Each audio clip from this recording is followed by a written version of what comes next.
Ir vėl ne tuos išrinkom. Ką ta komisija čia balsuoja? Kaip visada būsim paskutiniai. Skamba pažįstamai? Tikriausiai dėl to, kad tokius komentarus girdi kiekvienais metais pasibaigus Lietuvos Eurovizijos atrankai. Kasmet po Eurovizijos finalo iš kažkur išlenda šimtai, tūkstančiai komentatorių, kurie piktinasi. Vienam SMS už favoritą neišsisiuntė, kitam komisija papirkta, trečias iš viso atrankos nežiūrėjo, bet yra įsitikinęs, kad blogiau būti jau tikrai negali. Ir nors tikrai ne visada su tuo sutinku, bet vis dėlto manau, kad mūsų atrankose yra likę keletas perliukų, kurie nugulė kažkur televiziniuose archyvose, o gal tik mano galvoje. Arba galbūt tos dainos netgi tapo hitais, bet jūs nežinot, kad jos dalyvavo nacionalinėse Eurovizijos atrankose. Šiandien pažiūrėsim į 10 dainų, kurios drąsiai galėjo atstovauti Lietuvai Eurovizijoje. But at the end, they didn't.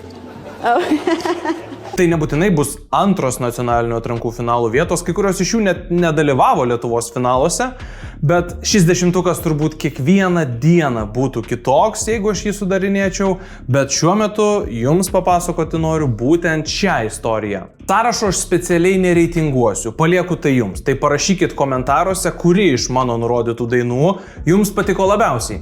O gal aš jūsų favorito apskritai net nepaminėjau. Ir žinoma, paspauskit like ant šito video, nes po vasaros Eurovizinio žiemos miego ir YouTube algoritmai gali būti mus šiek tiek primiršę, sezonas įsibėgėja, Lietuvos atranka startuoja, tai norime būti visame tame naujienų sūkuryje. O taip pat ir prenumeruokite Eurodienos kanalą ir nepraleiskit ateityje tokių video. O dabar judam prie sąrašo. Simboliškai pradėti siūlau nuo pačios pirmosios 1994 metų Eurovizijos. O ir daina yra viena žinomiausių šiame sąraše. Taip, nors Lietuva Eurovizijoje debiutavo 94-aisiais, bet pirmoji atranka vyko būtent 1999-aisiais. Na, jeigu tiksliau, tai 98 gruodžio 31, nes vyko naujametinė šventė ir, na, žodžiu, tame muzikinėme viešbutyje LRT rinkosi nacionalinės atrankos finalo dalyvius ir komisija balsavo ir žiūrovai balsavo, bet jų balsas buvo tik patarimasis, bet ai, kas čia. Tikriausiai atsimenat, kad tais metais Lietuvai atstovavo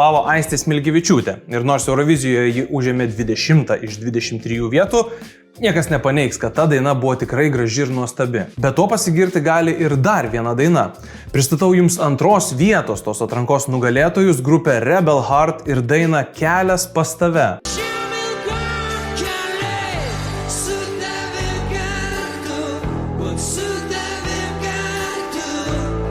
Sunku patikėti, kad ši daina vos neatstovavo Lietuvą Eurovizijoje. Man irgi. Ir maža to, jeigu tais metais nugalėtoja būtų rinkusi komisija, tai tuomet būtent Rebel Heart ir būtų važiavę į Jeruzalę. Tais metais žiūrovų balsavimas buvo tik patariamasis. Rebel Heartai surinko 40% balsų ir šiek tiek aplenkė 33% balsų surinkusią Aistę Smilgevičiūtę, kuriai žiūrovai skyrė antrą vietą. Žinote, kas yra dar beprotiškiau? 2021 metais Rebel Heartai sugrįžo į atranką su ta pačia daina, tik jau angliškai.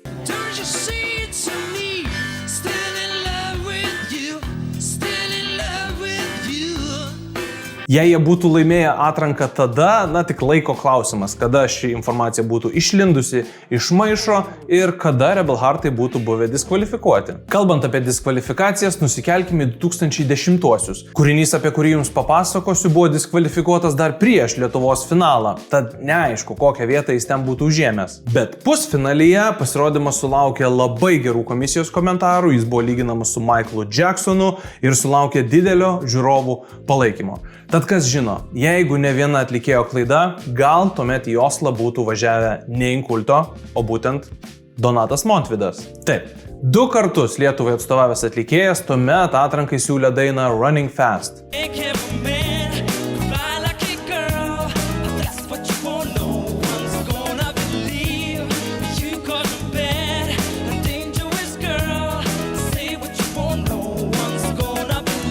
Iš šių dienų perspektyvos daina gal ir neskamba kaip koks stebuklas, bet sutikite, 2010-aisiais, kai buvo praėję vos kiek daugiau nei pusmetis nuo Michaelo Jacksono mirties, toks pasirodymas Europą sužavėti tikrai galėjo. O kodėl Donatas buvo diskvalifikuotas? Daina tiesiog buvo sudainuota per anksti. Montvydui laimėjus atranką paaiškėjo, kad jis šią dainą praėjusią vasarą atliko Bosnijoje, Hercegovinoje kažkokiame nedidelėme festivalyje ir YouTube paplito vaizdo įrašas, filmuotas su telefonu, kur tu vos galėjai žiūrėti, kad ten yra Donatas Montvydas, bet akivaizdu buvo, kad skambanti daina yra ta pati. Šis įrašas iš YouTube platformos yra pašalintas, tad jo parodyti jums negaliu, bet būtent jis lėmė, kad Donatas Montvydas buvo diskvalifikuotas. Netrukus Donato diskvalifikaciją patvirtino ir Lietuvos delegacijos Eurovizijoje vadovas Audrius Giržadas. Jį beje kalbinau Eurodienos kanale šią vasarą ir su juo aptarėm daugybę dalykų, nuo Jessica Shy dalyvavimo Lietuvos atrankoje iki Izraelio konfliktų Eurovizijoje ir visko, kas yra susiję su tuo.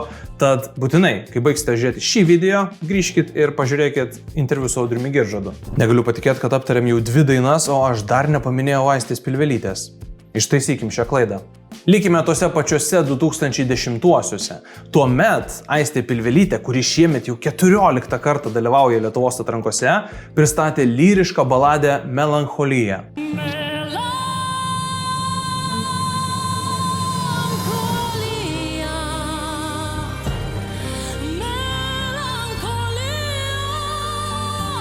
Antra vieta komisijos balsavime, antra vieta žiūrovų balsavime, antras kartas, kai Aistė Pilvelytė lieka antra, bet dar net ne paskutinis. Ir prie to mes tikrai sugrįšim. Nors tada nebuvau toks didelis šios dainos fanas, bet klausant dainos iš šių dienų perspektyvos, akivaizdu, kad daina labai stipri ir atskleidžia Aistės Pilvelytės vokalą.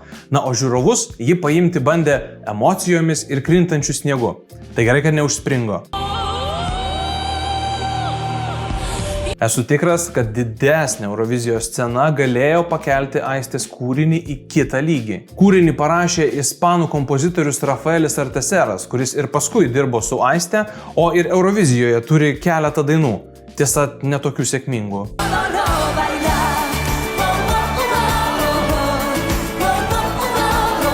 Niekada nebūčiau atspėjęs, kad tą dainą ir Aistės Melancholiją parašė tas pats žmogus. Beje, kai Aistė nelaimėjo atrankos, autorius nenorėjo iššvaistyti geros dainos veltui.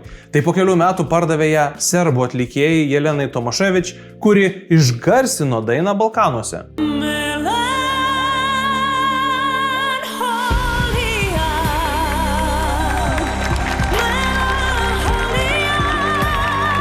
Tai ta pati Jelena Tomaševič, kuri 2008 metais atstovavo Serbijai. Bet prie Aistės mes dar sugrįšim. Pažadu. O dabar nusikelkime į kiek artimesnius laikus. 2020-ieji Eurovizijoje paženklinti juoda dėme. Konkursas buvo atšauktas dėl COVID, o Lietuvai atstovauti turėjo Rūpai su daina On Fire į Euroviziją išvyko tik kitais metais. Visgi tai tikrai nebuvo vienintelė Eurovizijos daina tų metų Lietuvos finale, galėjusi atstovauti Lietuvai. Ir apskritai, manau, kad tas finalas buvo vienas stipriausių Lietuvos istorijoje. Gėdos tuomet Lietuvai nebūtų padaręs kone nei vienas atlikėjas buvęs finale, o antrą vietą atrankoje tuomet užėmė didžiulė scenos žvaigždė Monique, kurios dalyvavimas Eurovizijoje nustebino ne vieną. Ir ji tuomet Europai siūlė dainą Make Me Human.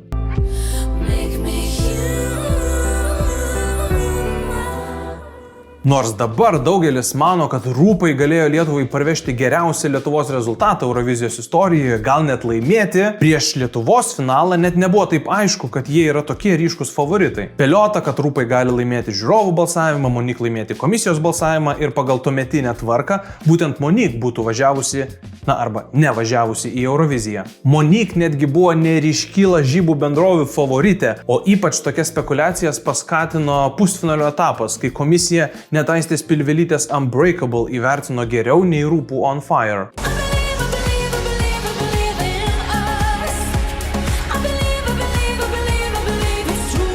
Taip, šita daina pusfinalį gavo daugiau balų iš komisijos negu On Fire. Visgi komisija finale nebegrybavo, o Rūpai užtikrintai laimėjo. Monique pasiūlytas variantas Eurovizijai tikrai buvo neblogas. Moderni, stipri baladė, akį traukiantis pasirodymas, ko pritrūko iki pergalės. Tiesiog, kad Rūpai nebūtų dalyvavę. Atrankos finale, kai scena buvo didelė, jis vyko Žalgirio arenoje, Rūpai būtent pakėlė tą pasirodymą į kitą lygį, jos ir publika pakėlė į kitą lygį ir tuomet jau klausimų tiesiog, kas turi važiuoti į Euroviziją, nebeliko. Kalbant apie Monikas, metas pakalbėti, kokį chaosą 2019 metų atrankoje Lietuvoje sukėlė Monika Marija. Neseniai iškepta Lietuvos balso nugalėtoja tuomet atrankoje nusprendė dalyvauti su daina Criminal.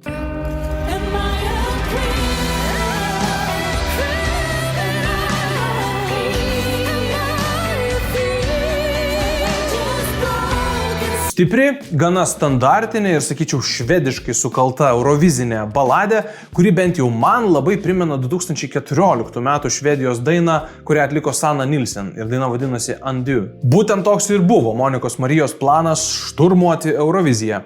Bet prieš pat atranką gruodį ji išleido kitą dainą – Light On. Šis kūrinys susilaukė daugybės teigiamų komentarų, žmonės ragino Moniką Mariją su šia daina dalyvauti Eurovizijoje ir tuomet ji ryžosi avantiūrai – dalyvauti atrankoje su 2 dainom. Pirmą etapą sėkmingai įveikė abi dainos, bet Light On sulaukė gerokai didesnio žiūrovų palaikymo.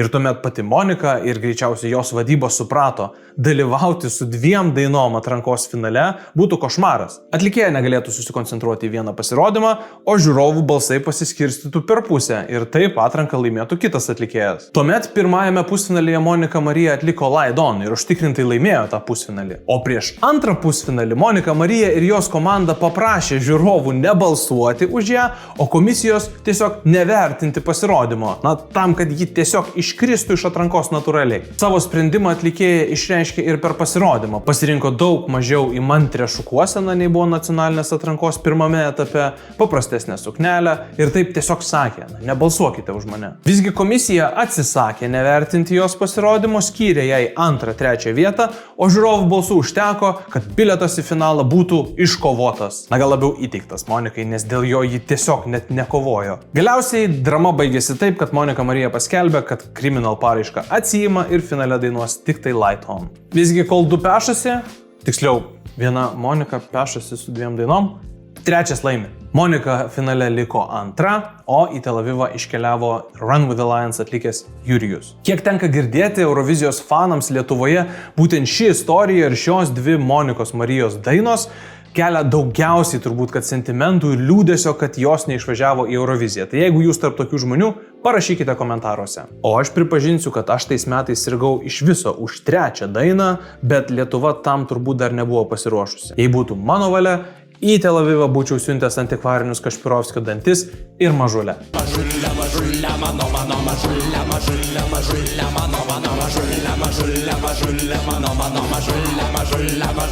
2019 konkurse tiesiog nebuvo tokių dainų, dėl to esu tikras, kad žiūrovų balsavime Kašpirovskiai būtų užėmę labai aukštą vietą. Šita daina būtų patikusi ne tik slaviškai Europos daliai, balkaniškai Europos daliai, vakaruose esantiems šių šalių emigrantams ir žinoma Lietuvos emigrantams, manau, būtų buvę labai gerai. Visgi, tuomet dar gyvenome laikais, kai kiekviena lietuviškai atliekama eurovizinė daina atrankose susilaukdavo komentarų, gal geriau angliškai. O buvo metai, kai beveik visos Lietuvos atrankos dainos skambėjo lietuviškai. Ir ne, aš nekalbu apie 1999-uosius. Aš turiu omeny 2009-uosius. Tuomet buvo 1000 metų nuo Lietuvos vardo paminėjimo, todėl LRT nusprendė surengti tokią ypatingą atranką. Jos net nevadino nacionalinę Eurovizijos atranką ar Eurovizija LT ar dar kokių pavadinimų čia pastaraisiais metais esame turėję. Ji vadinosi tiesiog Dainų daina. Tai reiškia, kad tą šou laimėjęs atlikėjas net nebūtinai turėjo važiuoti į Euroviziją. Ir, turėjome tą tokį itališką momentą, kur atlikėjo yra paklausima, ar tu važiuosi į Euroviziją, nes laimėjai konkursą ir tu turi šią teisę. Toks formatas tiesiog atrišo rankas atlikėjams ir dainų autoriams. Didžioji dalis dainų skambėjo lietuviškai, jos buvo gerokai ilgesnės nei 3 minutės, o tai paskatino į konkurso sceną užlipti net ir didžiausius Lietuvos muzikos scenos vardus. Čia dalyvavo Sel, Biplanai, 6-9 danguje, Iva, Kastaneda, Veronika Pavilionienė ir daug daugiau atlikėjų. Žinoti, kur tu pamirštų spalvą tavo akių, aš taip norėčiau suteikti saulę su tavim, aš taip norėčiau būti tavo viltim. Tikriausiai apie tą atranką būtų galima sukurti atskirą video. Jeigu norit, kad tai įvyktų, paspauskit laiką ir pasubscribinkit kanalą. Tada Lietuvos dainų daina tapo Saša Sono, dar ne Songo, o Sono daina Pasiklydęs žmogus. Vėliau Eurovizijoje ji buvo sugadinta angliškų, ne tik angliškų, rusiškų tekstu.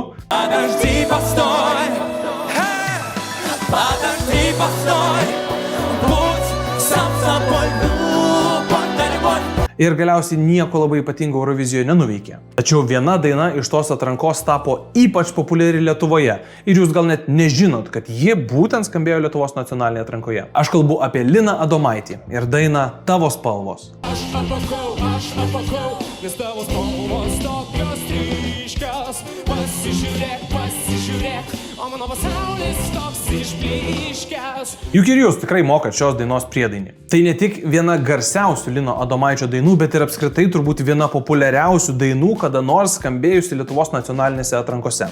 Beje, Linas buvo vienas iš kelių atlikėjų, kuris dar prieš finalą buvo pasakęs, kad jis dalyvauja tik dainų dainoje.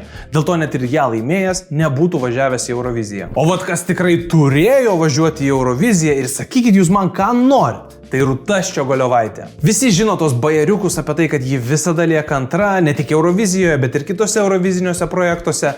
Bet vienas kartas, kai ji liko antra, yra tiesiog skandalingas. Niekaip nesuprantu, kaip šita daina nelaimėjo Lietuvos atrankos. Nusikelkime į 2007-uosius, kai Rūta pristatė dainą If I Ever Make You Cry.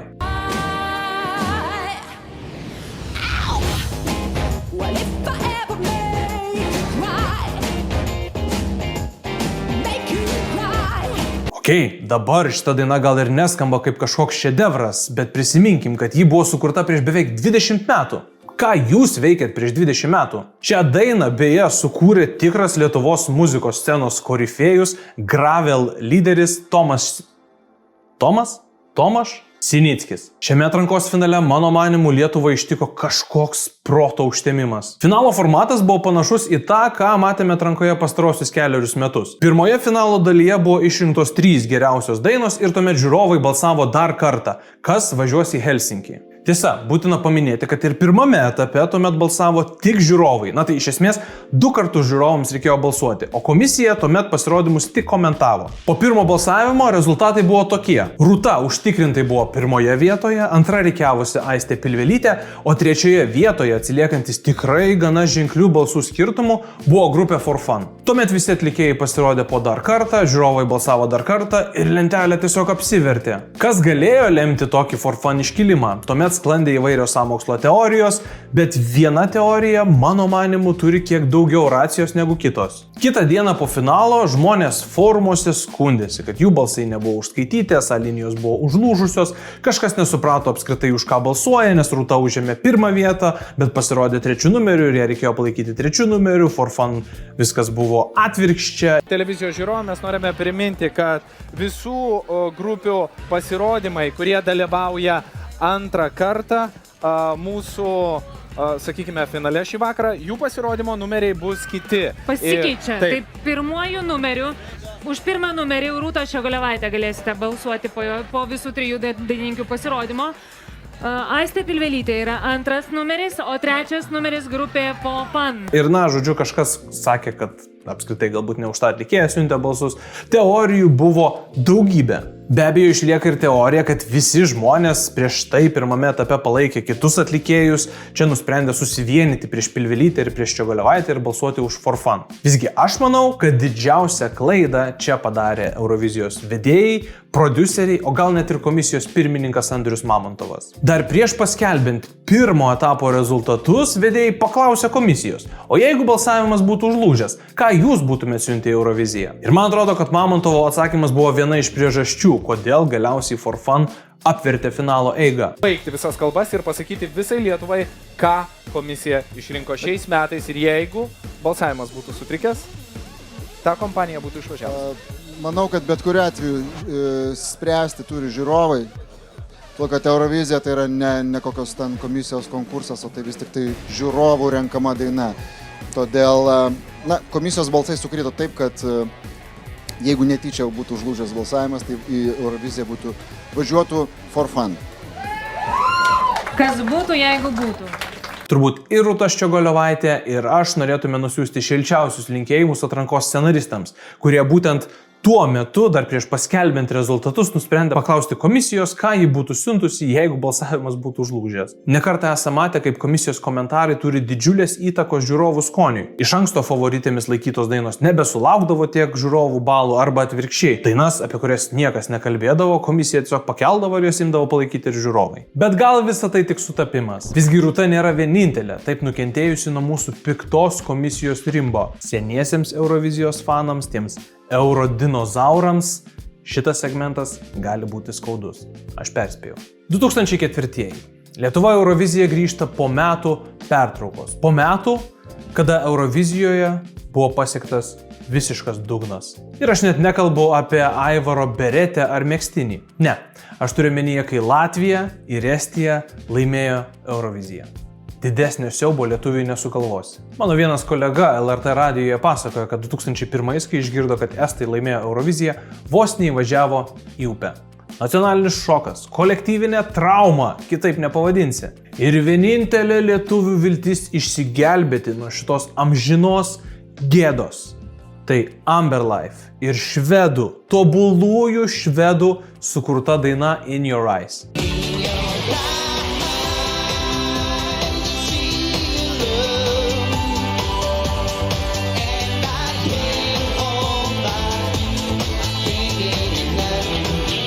Nugi tikrai būtų laimėjęs. Šiaip klausant šiandien, kaip ir su Rūtos daina, ši daina tikrai neskamba ypatingai, bet tiesiog konkurso mados yra taip smarkiai pasikeitusios ir tam laikui ši daina, manau, kad būtų Eurovizijoje tikrai galėjus užimti daug geresnę vietą, negu tai, kas galiausiai išvažiavo į Stambulą. Beje, Amber Life, nors ir laimėjo žiūrovų balsavimą, jis atrankoje net neliko antras, neliko ir trečias. Švilpiant visai Kauno sporto haliai, komisija jam skyrė tik 9 vietą. Tuomet 3 kūriniai - Lino ir Simonos, Rūtos Ščiogolevaitės ir Edmundo Kučinsko surinko vienodą balų skaičių. Po komisijos perbalsavimo vieno balso persvarą laimėjo būtent duetas. Žinome, kaip viskas baigėsi. Pirmą kartą konkurse rengtas pusfinalių etapas, mes užėmėm 16 vietą ir į finalą nepatekom. Esu tikras, kad Amber Life dėl finalo būtų tikrai pakovojęs tvirčiau. Edgaras Lubys, kurio pseudonimas ir yra Amber Life, paskui atrankose dalyvavo dar ne kartą, bet tokio lygio, tikrai niekada daugiau nepasiekė. O Lietuvai Eurovizijoje vis dar nepavyksta pasiekti to, ką pasiekėme 2006-aisiais. LT United 6 vietos rekordui šiemet sukanka 20 metų. Visgi, tuomet atrankoje buvo dar vienas istoriškas pasirodymas. 2006 kovo 4. Pirmas ir kol kas paskutinis kartas, kai Lietuvos nacionalinės atrankos finalas vyksta Siemens arenoje Vilniuje. Tiesa, jis ten vyks ir šiemet. Įspūdingas šou, svečių teisėmis pasirodantis Dobšus Dub iš Moldovos, tokie Eurovizijos veteranai kaip Bavarija, Saulės Kliošas, Alanas Hošnau, Aistė Pilvelytė, realybės šou Dangus visai neseniai išgarsėjusi Augustė, Kelias į žvaigždės numylėtinis Robertas Kupstas ir vyresniųjų žmonių favoritai Edmundas Kučinskas bei Nacija ir dar daug daugiau. Susidomėjimas rekordinis, telefonų linijos lūžta nuo balsų. LT United laimi surinkę 32 000 balsų, o antri lieka taip pat didžiulio palaikymo sulaukę Inkulto ir daina Welcome to Lithuania.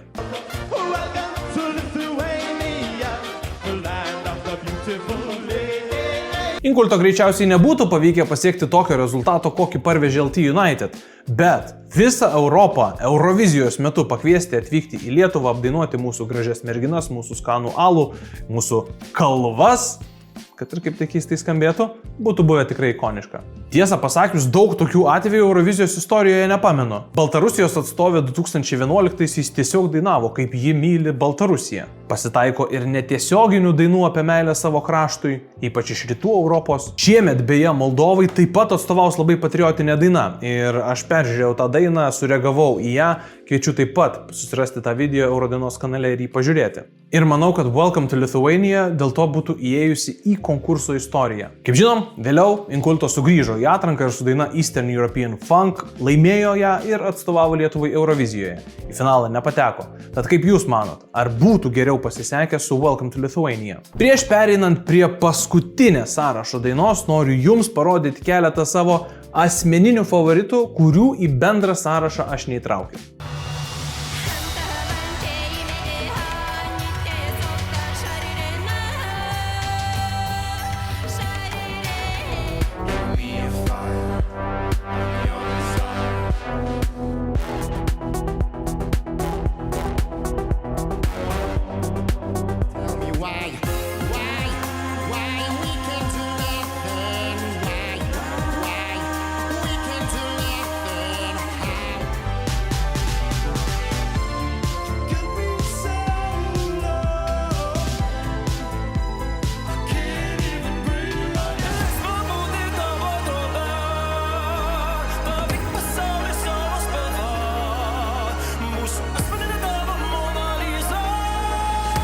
Nebūtinai tai dainos, kurias aš būčiau siuntęs į Euroviziją vietoj tikrųjų nugalėtojų, bet jos mano širdyje turi tikrai išskirtinę vietą. Na, o dabar kviečiu vienytis visus Aistės Pilvelytės fanus. Jau pasakojau apie 2010-ųjų jos bandymą, o dabar prisiminkim paskutinį kartą, kai Aistė turėjo labai realią progą laimėti ir atstovauti Lietuvai. Ir žinoma, aš kalbu apie 2017-osius, kai Aistė atliko I'm Like a Wolf.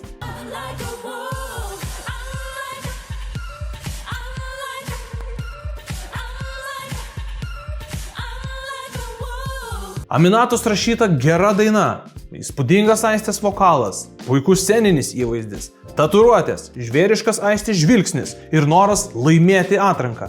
Tad kas čia nutiko? Tikriausiai du dalykai. Pirma, pasirodymas apie nieką. Per šviesi scena, nepagalvota apie geresnį apšvietimą ar tinkamesnį šiai dainai kamerų darbą. Žinoma, galbūt ir LRT tuomet dar tiesiog neturėjo tokių galimybių, juo labiau, kad atrankos finalas pirmą kartą po ilgos pertraukos vyko didelėje arenoje, Klaipėdoje. Atranka vyko 2 mėnesius, o kiekvieno dalyvio pasirodymą išvydom po 5 kartus. Pirmus 2 kartus Aistė užtikrintai laimėjo ir žiūrovų, ir komisijos balsavimą, bet per likusius bandymus, ji tarsi neparodė kažko labai naujo ir tą turėtą pagreitį nuo pat atrankos pradžios tiesiog prarado. Atvirkščiai, pagreitį, kurio neturėjo, įgavo grupė Fusemark ir galiausiai išvažiavo į Kyjivą. O visa kita jau yra istorija. Taigi toks mano sudarytas geriausių dainų 10-ukas, kurių Lietuva neišsiuntė į Euroviziją. Ką praleidau? Kuri iš jų jums patinka labiausiai?